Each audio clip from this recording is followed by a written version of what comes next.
the wearing of the headscarf for the women. This seems to have become so major, a major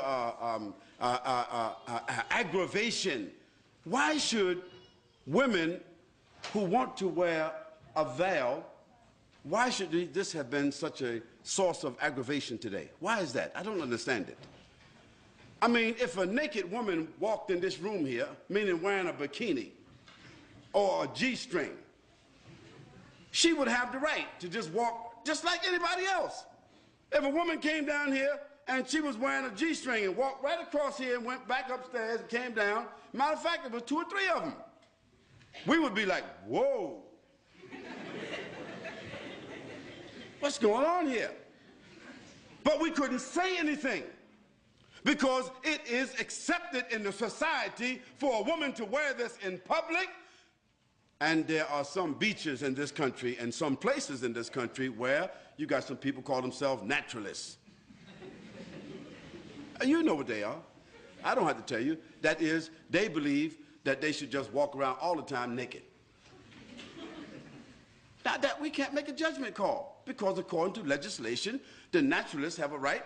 There's a man that was running across the whole UK for 3 months. Can you imagine that? 3 months with nothing but a hat and a pair of boots on.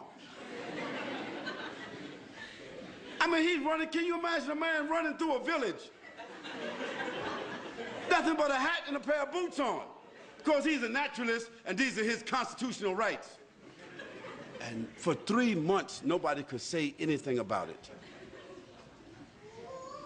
Well, I say that in a society where people are allowed to express themselves that way, why should there be a problem about Muslim women, whether in the schools or otherwise, choosing the preference to cover their heads or to cover their bodies with loose garments?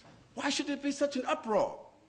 Why is there the need for the media to assault and say Muslims want to take over our society and Muslims want to impose their values upon us and so forth? Well, I want to remind them that until 15 or 20 years ago, the nuns in the church, in the Catholic Church, they had to wear it. Is it right or wrong? And just recently, the Catholic Church has relaxed the uniform codes of the nuns where they can show a little cleavage.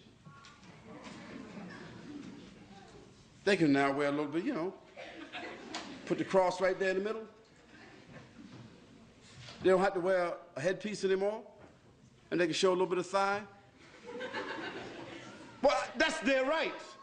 We can't say anything about that. But when I went to church, to the Catholic Church, when I was 17 years old, all the nuns were looking like the sisters are looking today. So society has changed, but why should our values have to change? Those Muslim ladies who want to wear the full scarf and want to wear loose clothing, they're doing so because God said so, not because their husband said so, not because they're Arabs or Indonesians or Malaysians or Africans. No, they're doing it because God says so. So if our religion, which is the same religion of Moses and Abraham and David and Solomon and Jesus and John the Baptist, if we have the same religion as all of those prophets, and we are all monotheistic people basically, Christians and Jews and Muslims, taking our sources from the same, taking our scripture from the same sources, and we can see in the history of our religions that women dress this way consistently, then why is it an aberration because our women want to wear that today? What do they want our women to do? Do they want our women to take off their head scarves and all put on G-strings?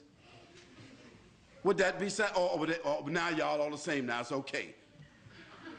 No, we say it's not okay. And we say, as Muslims, we have the right to preserve what we consider to be decent and dignified clothing and apparel and appearance. And we think that we are fortifying.